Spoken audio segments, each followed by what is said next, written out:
पांच चीजें डिस्कस की, एसेट, लायबिलिटीज, एक्सपेंस, रेवेन्यू और कैपिटल। एसेट तीन चीजें, मुस्तकिल का फायदा, मलकियत, रुपए पैसे में कीमत। लायबिलिटी जो हमने किसी के पैसे देने हैं, कर्ज देना है, उसको हम कहते हैं लायबिलिटीज। और रेवेन्यू आमदनी, यानी जो हम सेल करते हैं उसे हम क्या कहते हैं, रेवेन्यू कहते हैं। तो उसके अलावा हमने दो और चीजें पढ़ी, एक एक्सपेंस पढ़ा। एक्सपेंस किसे कहते हैं, ऐसी चीज जिसे हम मुस्तकबिल में इस्तेमाल कर चुके हुए हैं। मिसाल के तौर पे बिजली हमने इस्तेमाल की और उसका बिल दे दिया, फोन इस्तेमाल किया उसका बिल दे दिया, गाड़ी में बैठे उसका किराया दे दिया। तो वो जो फायदा हम उठा चुके हुए हैं। बिजनेस में आमदनी कमाने के लिए एक्सपेंस करना जरूरी होते हैं। हर एक बिजनेस में सैलरी पे की जाती है, इसलिए ताकि वो बिजनेस और बेहतर हो सके। और इसी तरह आखिरी चीज जो हमने इसमें पढ़ी थी वो वाली थी कैपिटल। कैपिटल किसे कहते हैं, सरमाया, यानी वो वाले पैसे जो कारोबार में टोटल लगा दिए जाए। एक बंदा एक कारोबार शुरू करता है, उसमें 2 लाख कैश, 1 लाख का फर्नीचर, 3 लाख की मशीनरी लगाकर कारोबार शुरू करता है। तो ये तीनों चीजें जो लगाई है, इसके टोटल को हम कहते हैं कैपिटल, और इसको ओनर्स इक्विटी भी बोला जाता है। यानी वो वाले पैसे जो हमने कारोबार में लगा दिए।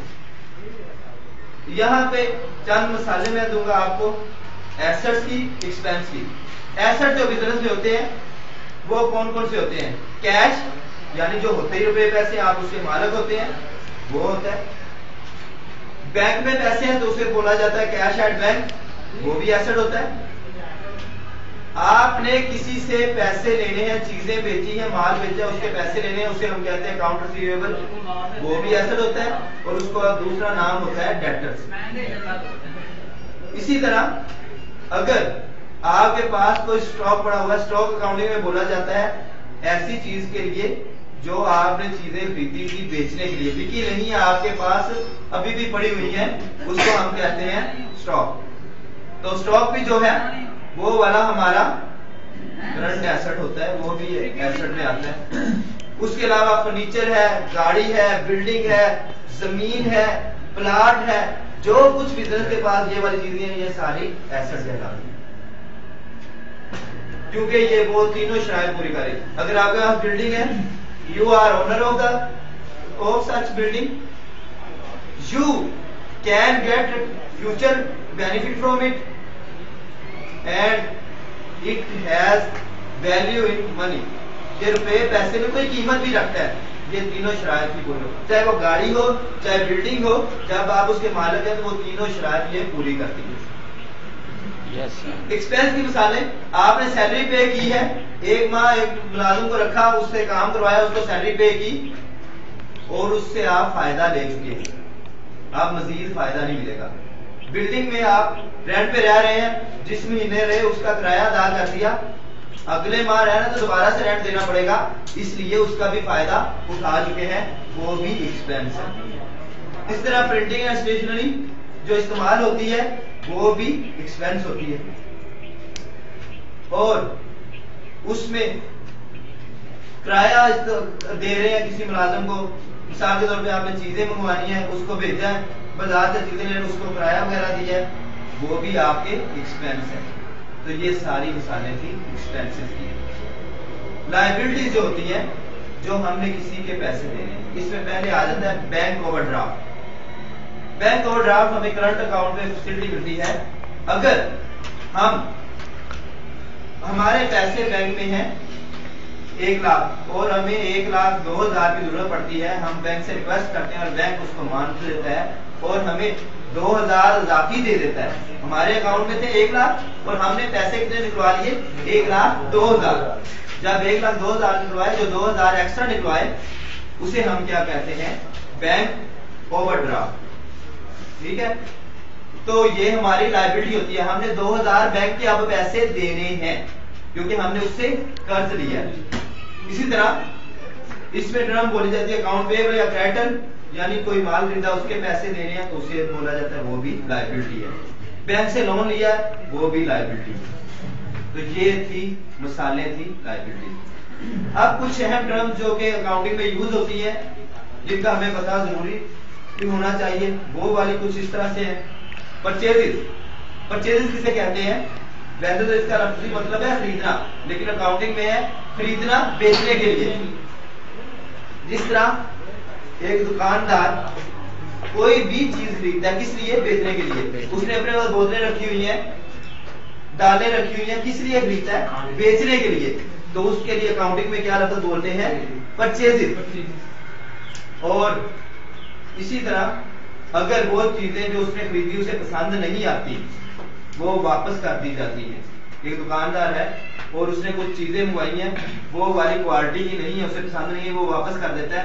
तो अकाउंटिंग में उसके लिए रिटर्न बोली जाती है परचेज रिटर्न, और इसे रिटर्न आउटवर्ड भी कहा जाता है। और अगर ये चीजें जो आपने बेची हैं इसके पैसे बकाया रहते हैं, अभी देने हैं, हमने चीजें खरीदी, माल खरीदा और अभी उसके पैसे देने हैं, उसके लिए रिटर्न बोलते हैं अकाउंट पेएबल या क्रेडिटर। परचेजेस माल खरीदना, परचेज रिटर्न उसी माल को वापस कर देना, और क्रेडिटर या अकाउंट पेएबल उसके जो पैसे बकाया रहते हैं, उस माल के जो अभी हमने पैसे नहीं दिए उसे हम कहते हैं अकाउंट पेएबल या क्रेडिटर।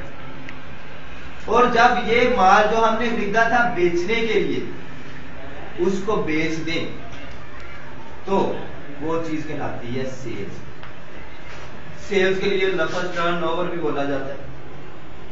और जब हमने किसी को चीजें बेची, उसे वो चीजें पसंद नहीं आई, वो हमें वापस कर देता है, तो उसको बोला जाता है सेल्स रिटर्न। और अगर हमने उधार चीजें बेची हुई है, सेल यानी उधार की हुई है, और उसके अभी हमें पैसे मिलने हैं, तो उसको कहा जाता है, क्या कहा जाता है उसको? डेब्टर या अकाउंट रिसीवेबल।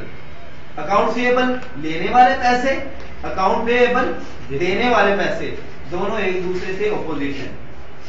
लेने वाले जो होते हैं वो हमारे एसेट बन जाते हैं, और देने वाले जो हैं वो वाले हमारी लायबिलिटीज बन जाती है। और इसी तरह अगर हम कोई चीज खरीद लेते हैं जिसका मकसद बेचना नहीं है,